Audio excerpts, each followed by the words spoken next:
All right, welcome. We are on another episode of Spacetech Visionaries, and guess what? We've got Jim and John at the same time available. Welcome, guys. Great to be Thank back. you. Never cease. Now we have a great guest. We are here with Chana Rose. Chana, welcome. Formerly, you were with BioOrbit, and today we're going to be looking at all things new space frontiers. By the way, we're all Star Trek geeks.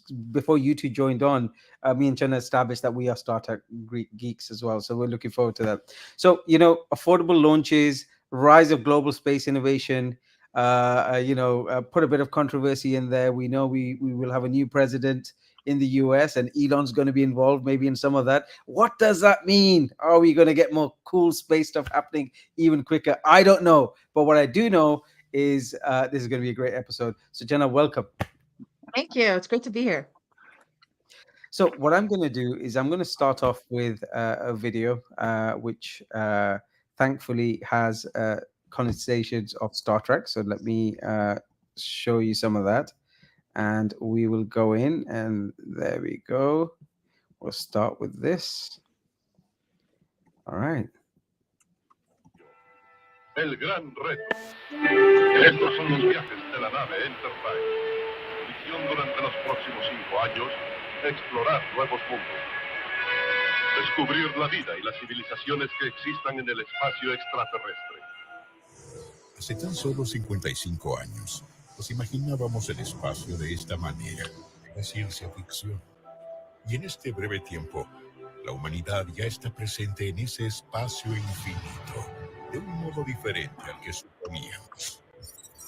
Aunque hay seres humanos en las estaciones espaciales, que hemos puesto nuestros pies en la Luna y también alcanzado la superficie del planeta Marte. El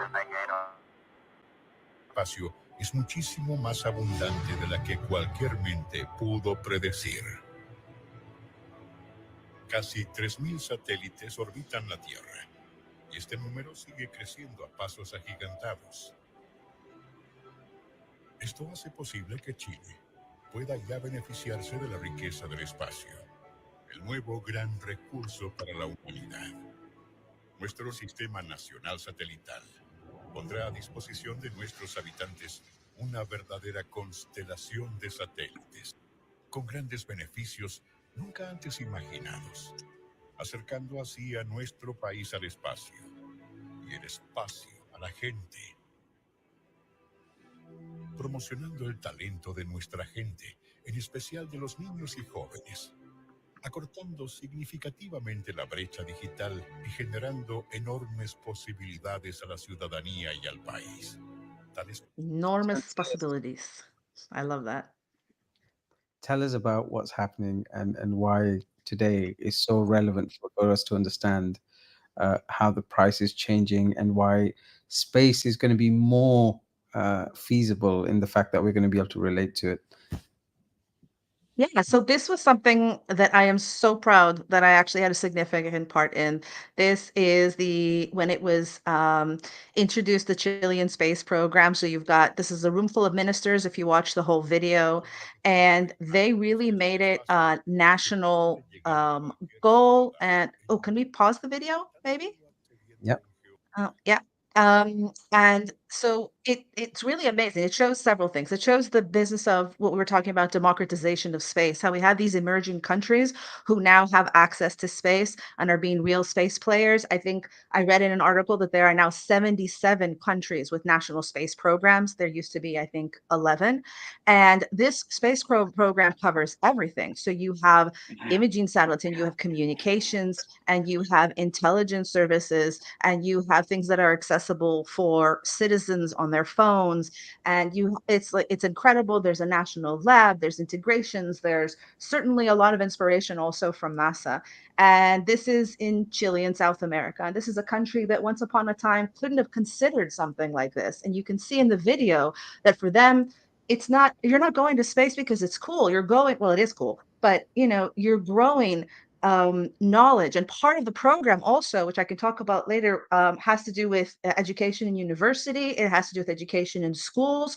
And they're trying to grow. There's a knowledge transfer so that they can be major players in this field. And the entire thing is for less than the budget of one old space imaging satellite. So those satellites could be $200-300 million. This entire space program of over a dozen satellites, ground stations, integrations lab, education is less than that.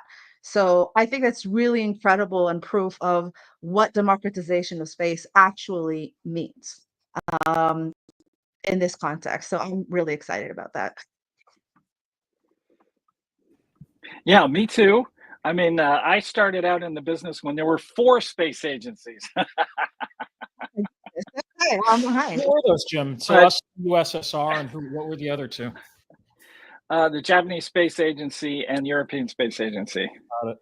Yeah, so that was in the 70s. Just as you get down to the end of the 60s, now that the soon to follow were the Indian Space Research Organization, India, and also France had CNES. So I mean, they're all stacked in there, but it's really gone very exponential. More countries now are realizing that space is very important, and it's from several perspectives. NASA released just this year, and they do every 4 or 5 years, a report on the economic value of the agency. And so for every dollar that NASA gets, it turns around $3 or $3.50, maybe even almost as much as $4. In the past, it's been $6 or $7, and I think inflation has eroded that. But it's the only agency that makes the government money. I mean, all the others, the Well, DARPA Department might of give them a run Defense. for their money. We have the internet, so Well, okay, all right, Inspires okay. and it grows engineers and all sorts of professions. Yes, It's something else. yes, right. It does. Right. Okay, Grows the Star Trek community as well. indeed. So it has a tremendous future for humans, and that means it's from a space advantage. We want to manage resources of the Earth. It's also from a space advantage that we want to be able to go and look at resources at other locations. Particularly, our phones have a significant amount of platinum group metals, and in the next 50 to 250 years, most of those platinum group metals will be mined out of our crust.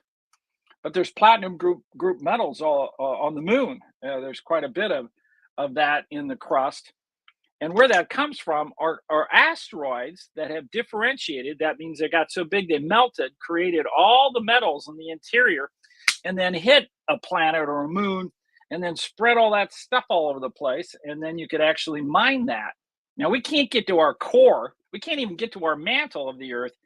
And yet, core material from other bodies are laying on the surface of the moon or close to the surface. So mining is going to be more and more important, particularly the moon. We're really quite lucky to have the moon.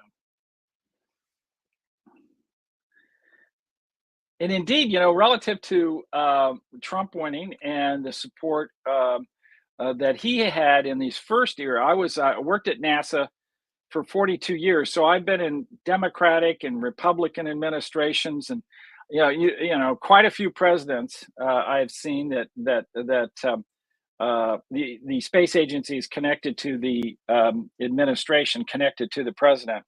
So it's clear that during the Trump administration, he was really big in space. Space Force. And I still remember yeah, that. well, I did the Space Force. Pence was actually quite active. When Okay. he was vice president, he was connected to the big committees for NASA, and so he was always there on the really big committee meetings. So that means, I think, with the Trump administration, space is going to maintain a nice emphasis. Well, and also it might be interesting. This is something I've heard. I've heard that Vance is very connected to the Silicon Valley community.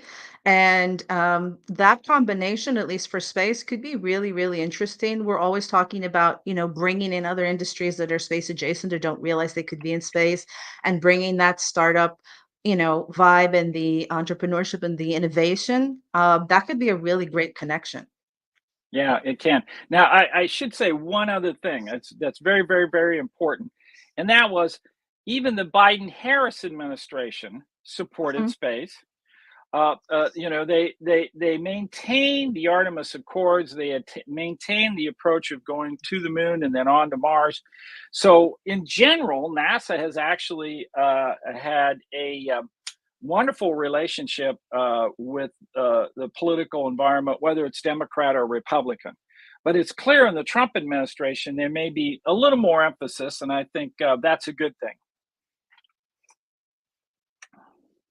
That's gonna be exciting. Yeah, and, when we were Yeah, talking about lowering launch costs and all of that, so there's obviously the LEO economy that we're talking about, and BioOrbit relates to that, manufacturing in microgravity, but that also obviously is very related to the moon and Mars. That's the point of Starship, was really to reach those destinations, and sure. it's incredible. When you think it used to cost, what was it, $18,500 a kilo, and with Starship, it's going to be 10. That is so many orders of magnitude difference. It's just mind-boggling what options that opens And up. not 10,000, Uh, not 10,000.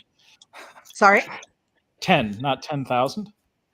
Oh, did I say 1,000? I meant 10. I'm sorry. My head can't Well, you I didn't say yeah, 1,000. my I head just can't wanted to wrap around it. emphasize because you you said said 10, but yeah, 1,000. So I right. just Oh, wanted to make $10 sure a that kilo. Yes, one we're not talking zero about half. versus Yeah. 4 zeros. So, Yeah. so what that tells you, now I will say one thing, and that we all know is we actually have a super heavy lift launch vehicle. So between the time now and when Starship comes along, for which then there will be two super heavy lift launch vehicles. The one we have that's working is the SLS, and Mhm. Starship has the opportunity to come on board and be very cheap. That's going to bring in also a new era, I think, of low Earth orbit economy, because indeed, Shanna, as you pointed out, the reduction of money to go there will indeed allow us to have space tourism. You'll be choosing to go to the Axiom space station or to the one of the other space stations that have come out, Orbital Reef. There's many that are currently being built. NASA's supporting those too, giving them money to do exactly what they're doing, is building these space stations. And then really, that's an opportunity to go into space. It might get to the point where you would go to space for what would be a first class ticket from Washington D.C. to Paris, which is probably $8,000 to $10,000. You could go on up to the International Space Station and enjoy the view and for the next float around in space like an astronaut. Quite the unique experience, and do it not Sign me just up. for a little bit of time. Yeah, sign you up, and not just for a little bit, but for days. So that also is going to herald in, I think, an era of space hospitals. I think as who we launched today are sort of the cream of the crop. These are people that are at the top of their physical capabilities and mental capabilities as astronauts. And if the everyday person, like John and I, would go up, it would be quite an experience, for which maybe we'll have. We'll start out with space sickness. We may have it for longer periods of time. That we'll have problems, orienting ourselves and bumping into things, and therefore, cutting ourselves, and so space hospitals, because in that environment we could be pretty clumsy. Space hospitals might be a necessity. That means biological research can go on I love the idea of maintaining an environment where biological research can really push the boundaries of understanding all kinds of things from aging to your immune system to bone and muscle loss and diseases. So space research provides such a different environment that the body responds to.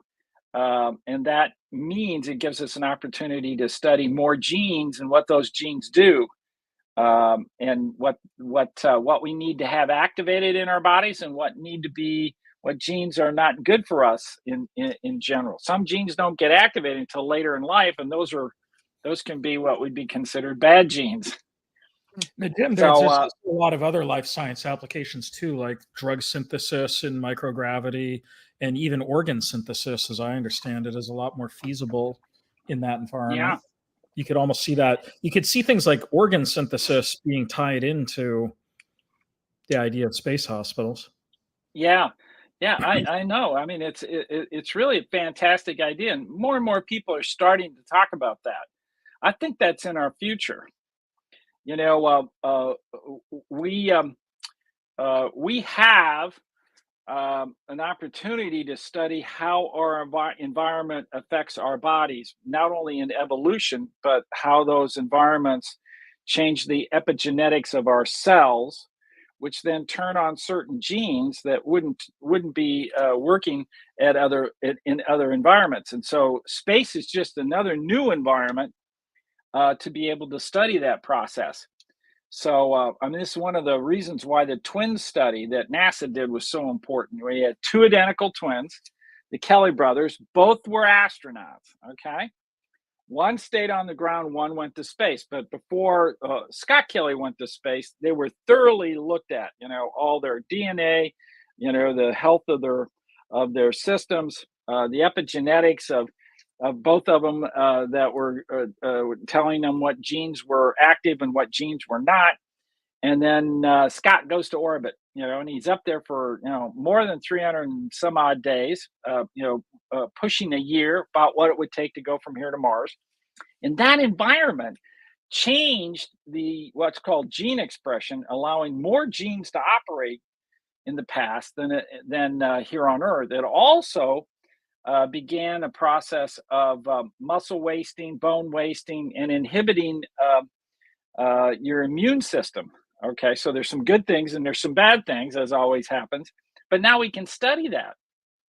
And so in the past, the International Space Station has looked at macro stuff, things about how your whole your bone wasting goes, and your muscles and your organs and how they work. Now we can get down to right down into the cell and look at the DNA and see how it changes. And I think that big, huge step opens up all kinds of really important biomedical research activities that I would love to see continue on and grow significantly over time. And I think it will.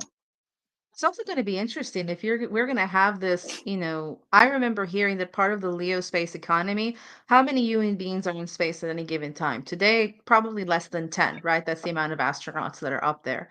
And they're talking about, once the cost of launch goes down enough and we have these space stations, we have this infrastructure, we're talking about possibly having thousands in low Earth orbit.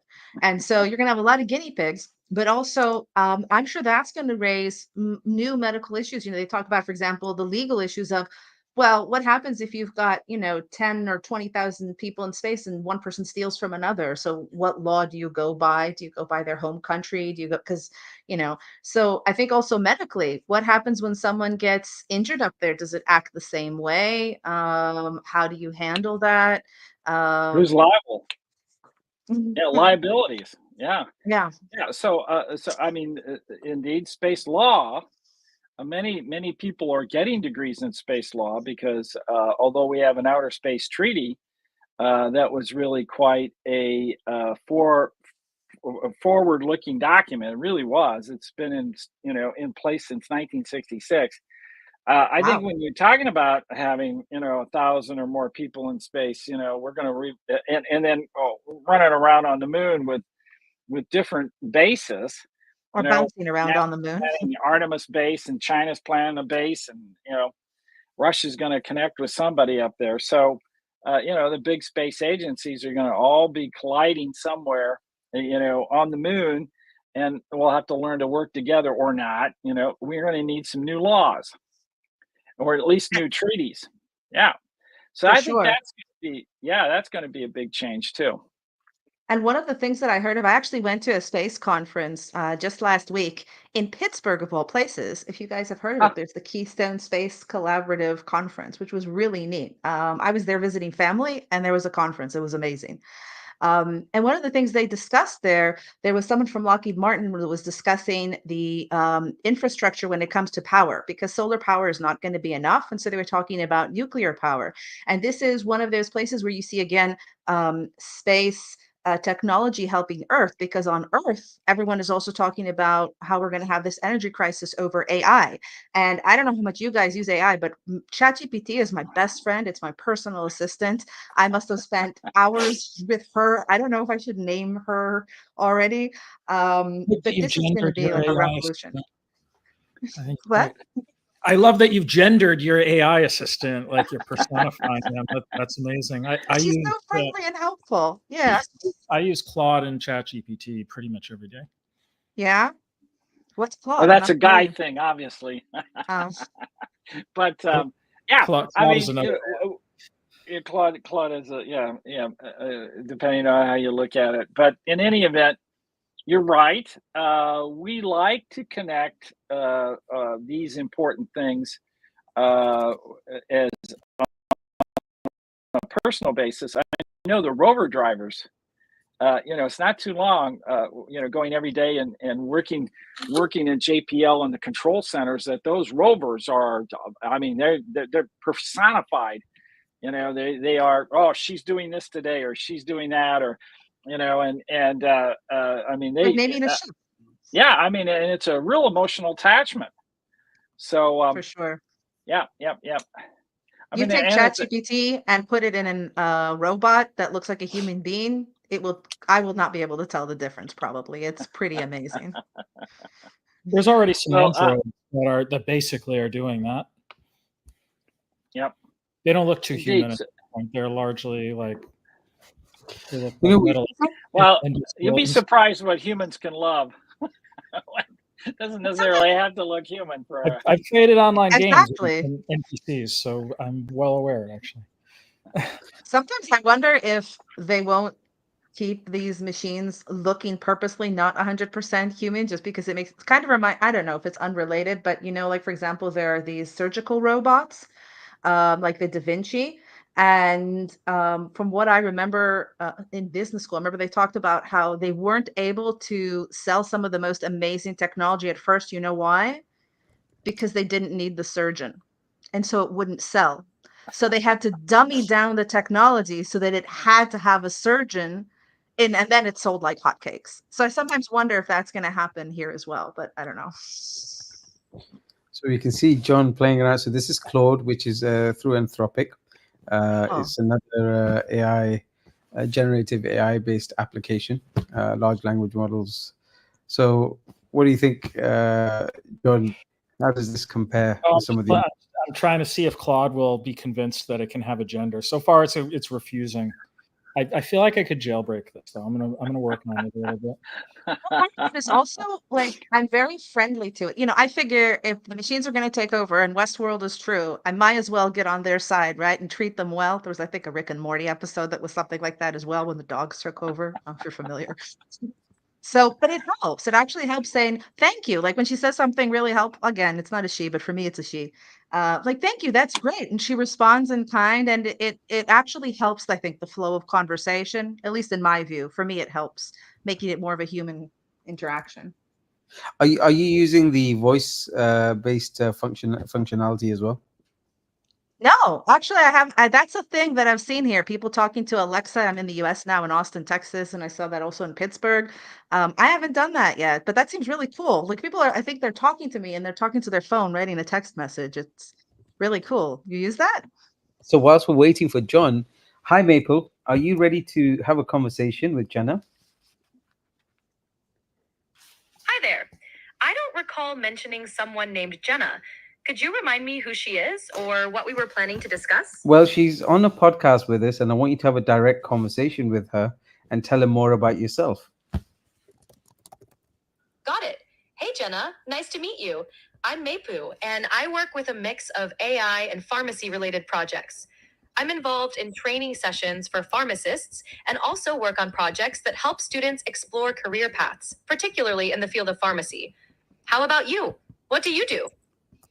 Well, that sounds amazing. I'm in the space sector. So I work in project management, technical management. I was the COO of a company. And I would say that I like making ideas reality. That is my passion. That's what I love doing. I like taking Gwyn Shotwell is what I would aspire to be in my best dreams. Just taking crazy Musk ideas and turning them real. I think that's amazing.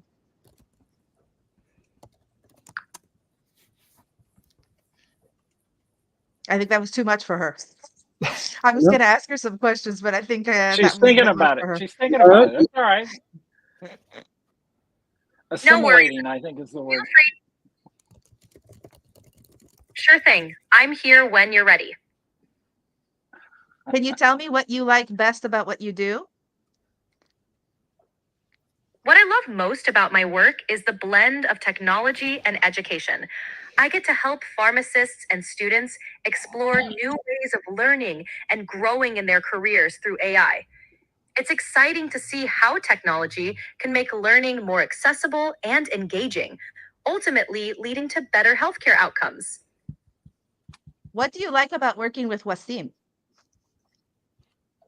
I don't seem to have any specific information on working with Wasim.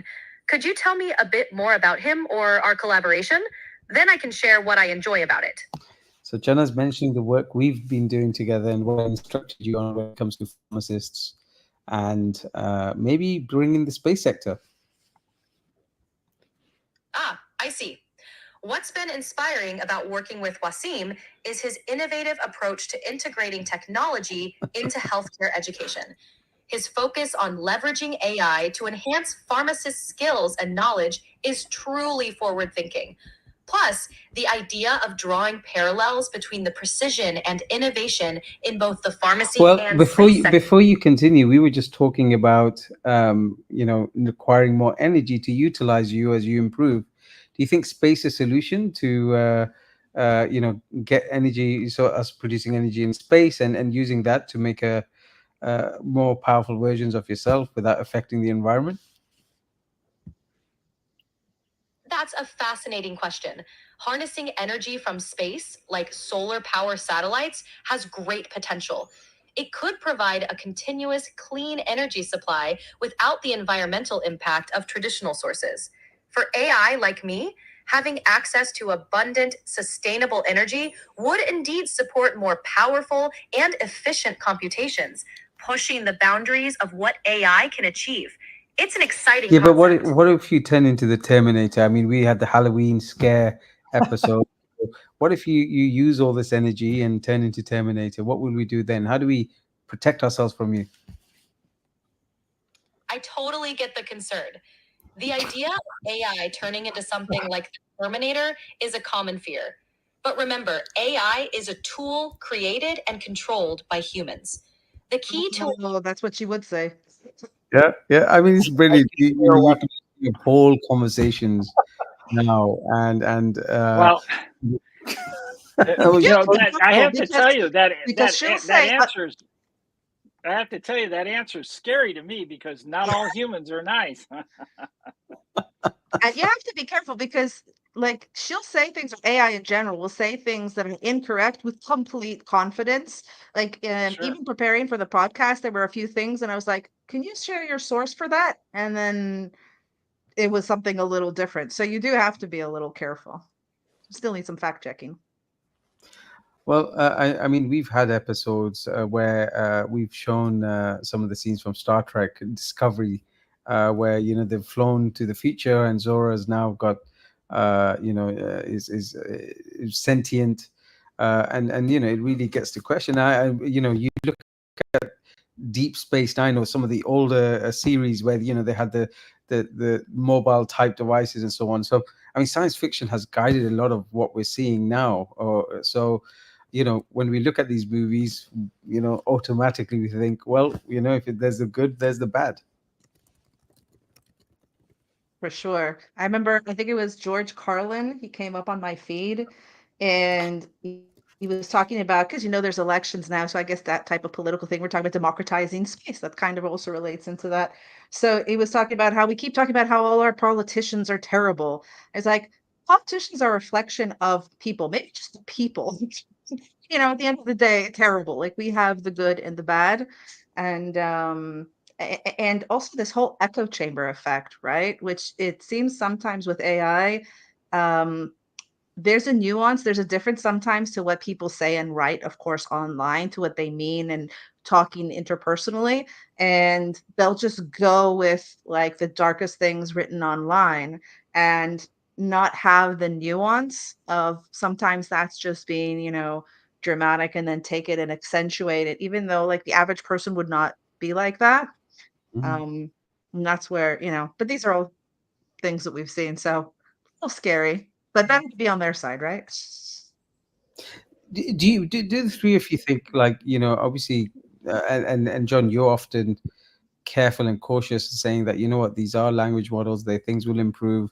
But I mean, that version of Zora, is this like the start of that? Would it be able to assist us with building better spacecraft? I know we did an episode previously with the CEO of Astroforge, and he was like, well, it's all to do with maths and how how they compute maths. What do you think, John? You think we get, like, with the more upgraded versions that we're seeing, would you say that no, it's getting to a point where launch is getting easier, so we should really start thinking about the solutions we can develop to help us build smart things up out there? Well, in terms of spacecraft design, I'd probably defer to Jim. He knows it like close to infinity more than what I know about that topic. But here's sort of the general statement you can make about these AI models. So first of all, language models are a particular kind of AI model. There are a lot of different kind of models, everything from machine learning for certain kinds of applications, where you could think of these things that generate art for us. It's a fairly different kind of model that generates art. But when we talk about language models, one of the really interesting things about it that's pretty readily observable is the idea of emergence, meaning you have more and more properties and capabilities that these things seem to express the larger the model gets. So we can talk about emergence in a different context. So there's this thing called the game of life, Conway's game of life. So a very simple, quote unquote, game where you can make repeating patterns and place some pixels on the screen. And then there's really simple rules, like the pixels do one thing if there's a couple next to each other, and they do another thing if there's nothing next to each other. In a moment, I'll bring up a picture of the game of life. But a lot of people who have messed around with computer programming have seen the game of life. But the thing about this is that there's only these 2 or 3 basic rules, but it can express very complex behavior. In fact, it's so complex, people don't realize that actually the game of life can implement a Turing complete computer.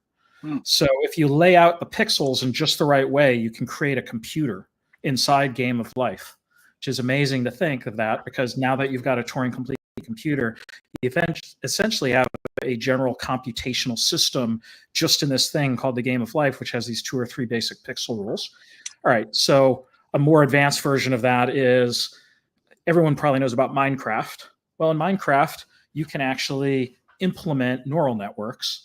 You can do that because in Minecraft, they have this cool feature called redstone, where you can actually create like electric circuits. And as soon as you can create an electric circuit in Minecraft, guess what? You can create any kind of logic gate. And once you can create a logic gate, you can build any more complex computer. So people have actually created Minecraft worlds that contain things like digit recognition neural networks, right?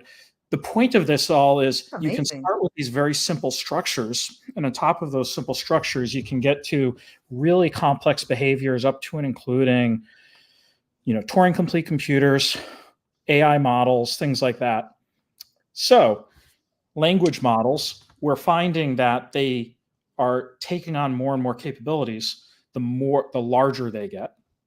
And the neat thing about it is, unlike the examples I just gave, which is Minecraft or Game of Life, where it was more of an intentional system where people just figured out on top of this underlying mathematical structure or game system structure how to build those things. In language models, they seem to almost just gain new capabilities the more nodes you put into the neural net. So like if anyone has played with earlier versions of language models, like you used to be able to play around with like ChatGPT 2, for example, and there was a game that's still available. Actually, you can go look up this game called AI Dungeon.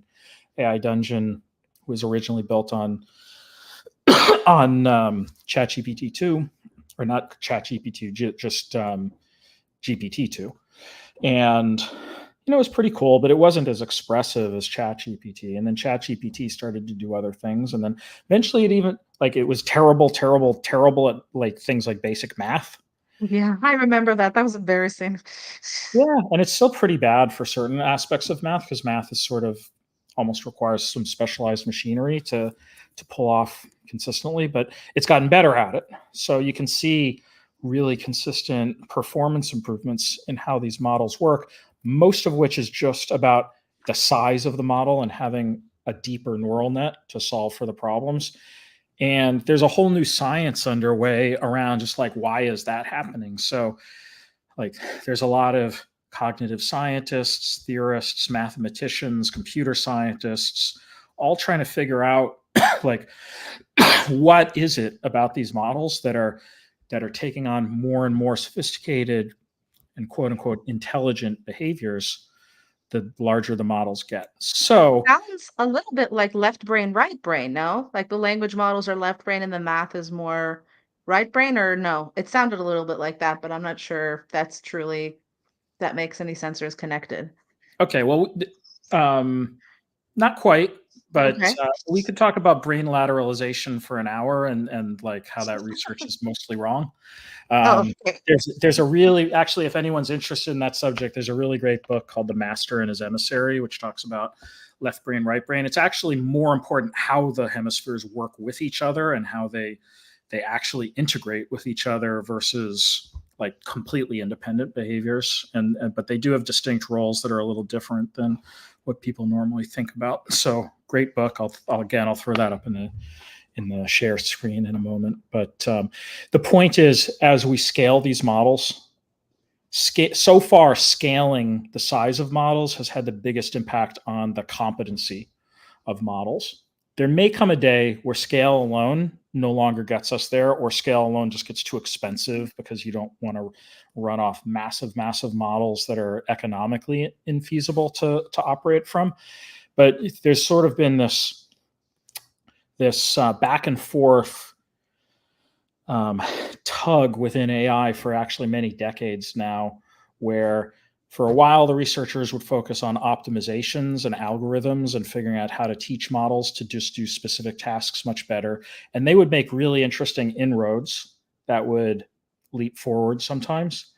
And then what would happen is the people who are just looking at the scale of the model, they just throw a whole lot more nodes, a lot more memory, a lot more processing power at it. And suddenly, like, they didn't do anything new. They just trained bigger models. And like suddenly those models could do more things.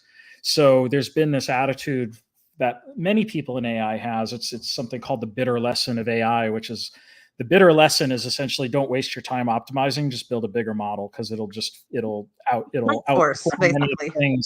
Outperform. Yeah. That said, my thesis in my head though is there is a limit to how, like, we don't quite know what the limit on size and scale is quite yet. Maybe some people at OpenAI know what the limit is, but there's a point at which scale alone probably won't be enough, and then the optimizations and specific learning techniques start getting much more important, because we have that in our own brain. Like, different parts of our brain are structured in different ways that are optimized for certain kinds of information processing. And it's not like our brain is this homogeneous mass of neurons that's general purpose for everything. you've got lots of structures within the brain that have evolved in specific ways. So it may be that we'll start doing more and more of that for AI models, and maybe part of that in the future is there will be even language models that have structure that allows them to do like engineering for a spacecraft. But kind of the first step towards that is what they call multimodal AI, which is so what that means is AI that's not just language, but other things like visual systems and graphics. So see that in the most recent versions of things like ChatGPT, where over the last year you can give it an image and it's able to actually understand a lot of what's going on in the image and relate it back to the language that it would then apply to that, and vice versa. You could have language-based conversation and have it generate relevant imagery back from it. So that multimodality may continue to expand to other types of learning. We may adopt more and more plug-in models where like you'll have the spacecraft machine learning module that plugs in and talks to it. That's kind of the idea of like ChatGPT's plug-in system, if you've ever played around with any of those. Yeah, and all those are not only in their infancy, relatively speaking, as their capability is only going to improve. Every time you mention one of these, John, I just flash up, wow, I wish we had that, for Europa Clipper, and wow, I wish we had that, on our next landing site on Mars, where we're trying to figure out all this data, where the best place to go is. So, these important things, space is a new frontier, has that opportunity to be able to bring in as much AI capability as we as humans see the vision of implementing these things that way. And that's what makes it also quite exciting, our future, because of what we will learn from that will be enormous and quickly. When you think about how we learn over time, and what does it take to really assimilate large amounts of information to be able to come up with an idea of what's happening. I go back to my PhD thesis advisor, Don Gurnett. I mean, I was working with him on this and analyzing data and doing a variety of things on the computer, and I'd bring it to him and set it down, and I'd say, here's the results I'm getting. And he goes, that doesn't look right. Now that insight he had, and he had it because he looked at an enormous amount of data from many different satellites before we were analyzing the data from a particular satellite. And so he was gaining insight, drawing on a larger database from his experience than I ever had. And that's how I see, my personalized Chat GPT is going to be my former thesis advisor, Don Gurnett, telling me, you better take a look at that a little bit more, because that isn't quite right. That'll be incredible. So, And that doesn't sound so far away, actually. That's right. That's right. And I think, as NASA is coming to the realization that we want to allow proposers to bring in AI techniques for image analysis, data analysis, even mission design. Some of the initial designs that are coming out are starting to have trade-offs that are actually done through intelligent software, through AI, than with 3D CAD models, where you actually, as a human, say, oh, that won't fit. I can see it won't fit. Well, it's going to tell you it won't fit long before then. So, these all aspects of that are going to benefit in the future. And the sooner we get them implemented, the better. That's my opinion, anyway. It just kind of reminds me, like we started with Star Trek, right? To me, ChatGPT and AI just really reminds me of the computer on Star Trek. And one of the things that you note there is they work with her. Maybe that's why I genderized her as female, by the way. Maybe that's why. And they never go solve our problem for us. They say, look at this, look at that, give me your insight. Like you were talking about, is this right? Does this look right to you? Not, I need you to make a lunar lander, or, I need you to solve this problem. And maybe that's a really good way to balance it. And so, I don't know, she doesn't become Terminator. I don't know, but that was. And a thought. Or Hal. Yeah, Well, you know, you know, some of the shows, some of the science fiction shows actually work pretty hard to make the computer respond in a gender neutral voice. You know, by making it monotone, having a certain pitch that's not too high but not too low. uh, uh, I wanted to kind of look at Jenna. Obviously, you were former CEO at BioOrbit. What do you think needs to happen when it comes to the general population community to get more engagement, to get more people involved? I mean, you know, Jim's done a lot of that when the rovers, for example, went to Mars. But you know, if you had a choice today and said, right, I'm working with the prime minister or the president, and I'm a space person. This is what I want to happen. What would you like to see? You mean in terms of space technology or getting people from the general community involved? Getting people from general community involved. Well, I would actually separate that into two. So, you have the STEM and early education, which is one side that I think is very, very important, but I'm kind of less involved in. And then I think there's trying to get in the general community. So I'm actually one of the teams working on a space conference right now, and we're talking about this. And I, especially with the kind of the entrepreneurship background, really believe in startups and their innovation and their way of thinking. I think it's really great to bring them in and the scientific community. And then it's a question of you need to make it worth their while. So how do you make it worth their while? Well, showing it could be questions of funding and how does this tech help them back on Earth? How does this tech maybe have growth potential in space? They're talking about it being the next great, what is it, $1.8 trillion economy. So how could I think showing them how their technology could be relevant in space and could be very relevant for their growth, sources of funding. So, space is hard. We all know that. It's very long. But because of that, there are a lot of times like governments get involved and can fund, and there can be access to funds that you might not have otherwise. So I think you need to see what interests them. Maybe it's the scientific potential, maybe it's the business potential, and see how you answer those needs and have them join us. Definitely. Come eat our cookies on the dark side. There you go. Come eat cookies on the dark side.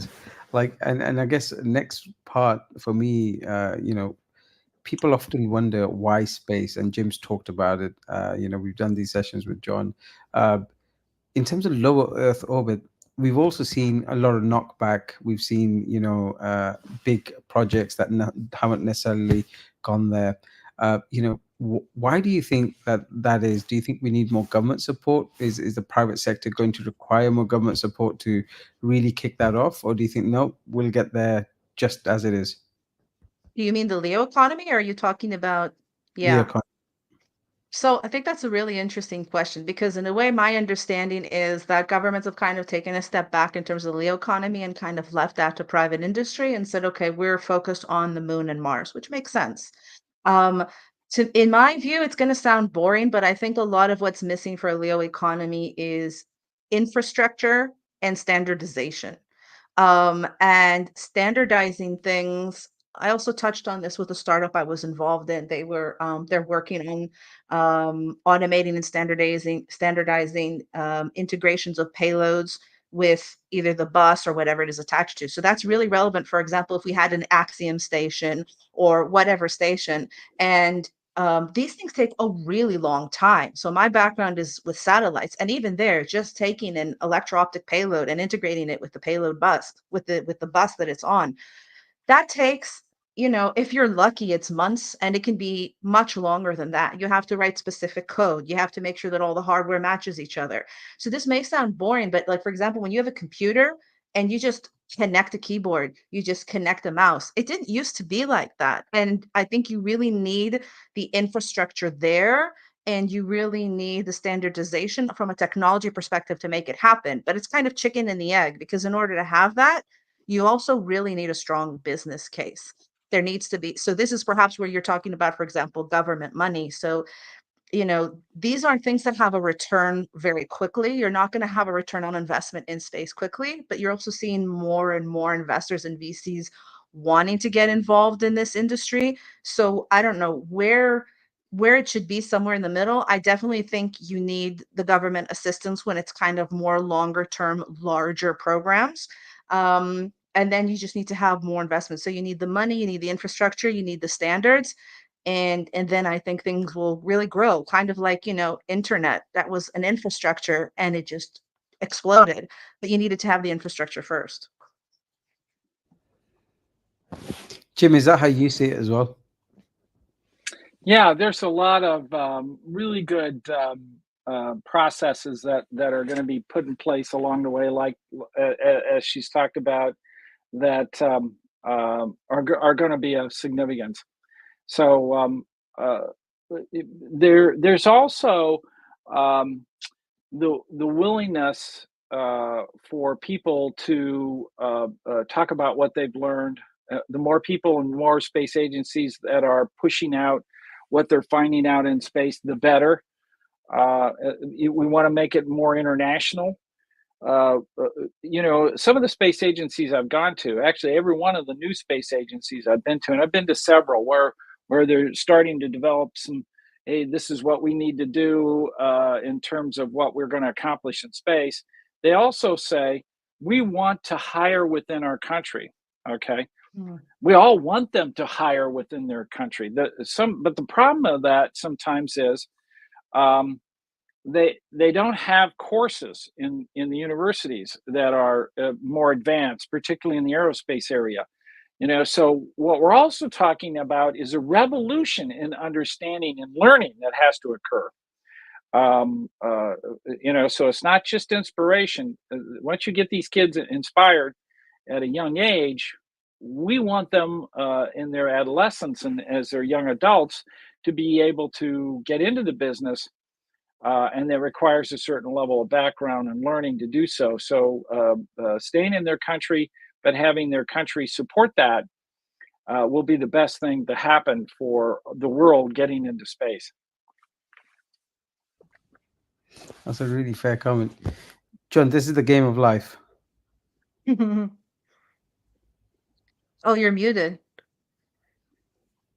Yeah, this is the game of life. So I started with a few pixels on the screen and it's just developing into this. So there's only a few simple rules. Just give it a try. Go to playgameoflife.com, just like it is in the URL here. And you can see that these are the only rules about how a group of pixels turns into another. And you can create all these complex behaviors. So you see like this group here, where it made a little ring. It found a stable structure, so it's sort of not going to continue developing. It just kind of sits there. Or here's one that you can do pretty easily if I stop it and draw like 4 lines together. Okay, so it became that stable structure again. If I do 3 in a row like that, it'll just make this little spinner that stays there forever. So you get these emergent properties. Emergence basically just means when you have a basic set of rules that govern a system, the emergent behavior is all of these things that you really couldn't have predicted. You could kind of look at it in retrospect and figure out how you got there, but you couldn't have fully predicted it because there's too many steps in what is otherwise a deterministic process. So with AI, where you got this times many, many orders of magnitude and many more dimensions beyond the 2 dimensions that you've seen here. But the earlier point I was making is emergence is a really interesting thing to study. In a game as simple as this, with just these rules that you see here, you could build a computer in this game. In a big enough, you'd have to deal with a much bigger grid to lay it out, but you can actually build a computer in it. So the amount of emergence you can get out of a simple set of rules is pretty startling. That's incredible. It looks like primordial soup, which I imagine is why it's named what it is. Yep, that's exactly right. Oh, another stable structure has emerged. There's also certain structures that seem to walk across, be formed, created, and then walk across the images. Yeah, and I can play with it and I know it's kind of fun just to play with it and see if you can get things that actually do take a life of their own and keep changing. So we're approaching the top of the hour. About AI as it really is an emerging platform that can really help uh, democratize by educating more people, having more access to answer questions that, who do you ask, as well as maybe doing more smarter things that we talked about. So, Chana, for you, having been involved in the space industry, what would you like to see with the fact that things are going to become more affordable? What would your message be to people about why space matters and how it can really be something they can be a part of, not just look from the outside when the rockets are flying into space? um Well, I think first of all, space is inspiring, and like we have to go there, right? It's like Magellan, or you're just that's how we are as human beings. We explore and we discover, and the potential is enormous. And people always like fear a technological jump, but pretty much every single time, in the end, it made people's lives better. So I think at the bottom line, the space exploration is gonna continue making people's lives better. It creates opportunities. And you don't have to be a genius. You really don't. I am so far from that. I love being surrounded by people smarter than me, like in this room. And you just have to bring a passion in whatever you're good at and you like doing. And there's a place for you. It's especially what we discovered, for example, at the Space University, which I'm sure you've mentioned before. Some of the people that contributed the most were a medical doctor, an artist, lawyers, and I just think it's incredible what it can do for humanity, what it can do for people personally in terms of their growth, and it's always interesting. You're always going to come across something new. Um, yeah, and join us. Have cookies. Yeah, you accept all cookies. Jim, any final words, John? Well, I find this topic. We continue to talk about it, but we also continue to look at it in many different ways. That's what makes it also very exciting and very fascinating. And those applications are growing all the time. I also see that it can be reviving some really exciting fields. Right now, we do a lot of orbit dynamics.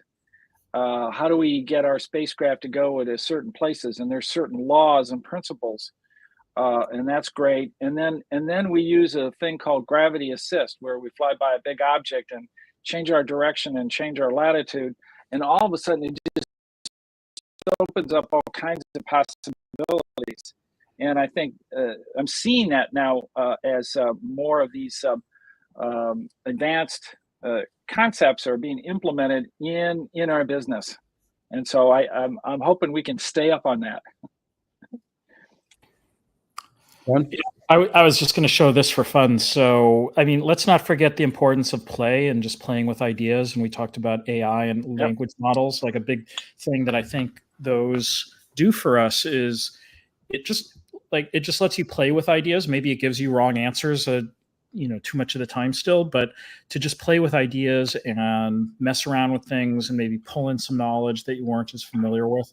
You can then take those ideas and then take it out of that context and test them and see whether they're really worthy of further development and accuracy. But speaking of play and emergence, here is a guy who built an Minecraft.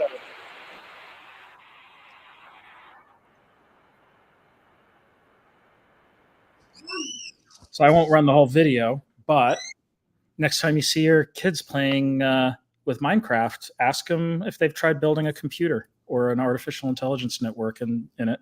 There's video guides on YouTube you can follow to do exactly that. Ooh, amazing. Yeah, my grandkids are using it. I'll have to do that. Yeah. Well, my daughter's 2.5, so it's going to be a little while, though she's already bossing me around and teaching me things, which is really wonderful. But I'm definitely going to get her started on that. Is she already reaching out to TV screens and trying to make the objects move on the TV screen? She's so used to touch screens. Well, actually, she seems to really get that, and we have been really big on books since the very beginning. So yeah, I was expecting her to go like, but we're big on books, though. I mean, her favorite show is Curious George. I love that show. It's all about science and iteratively figuring things out. Sometimes I think we enjoy it more than she does. And she's definitely on the road to loving science and being a nerd. That was really Good, important to me to have a good, nerdy kid. good, So good. The interesting thing with your daughter, Chana, is she's really part of this next generation that's growing up with AI language models. So she'll grow up taking for granted that like you can have a conversation with a computer, just in the same way that this last generation Gen Alpha kind of grew up with touch screens and pervasive mobile tech. So I'm really curious to see what that means generationally and how people like your daughter end up changing the world with AI kind of being embedded into their brain from the beginning. it's going to be really interesting. I'm looking forward to Neuralink. I want an extended memory chip because my major Achilles heel is memory. So sign me up. I'll be their first customer. I want extra memory. Well, yeah, that's called the internet. The internet is the memory bank that we always needed. That's true. Well, with that, it's been a fantastic discussion. We had one of the comments we had, I think, so probably you mentioned, is we've got a new host now. We should probably bring in Mapu more often in our conversations that we're doing. So that was fun to see that interaction. But Jenna, thank you so much. It was an amazing session. It was a lot of fun. You're absolutely right. It's getting super interesting in terms of how much access we're going to have. And we will catch you again. So thank you for joining us. No, it was a pleasure. I really enjoyed it. Thank you all. Take care. Jim, and everybody else. Good night. Cheers.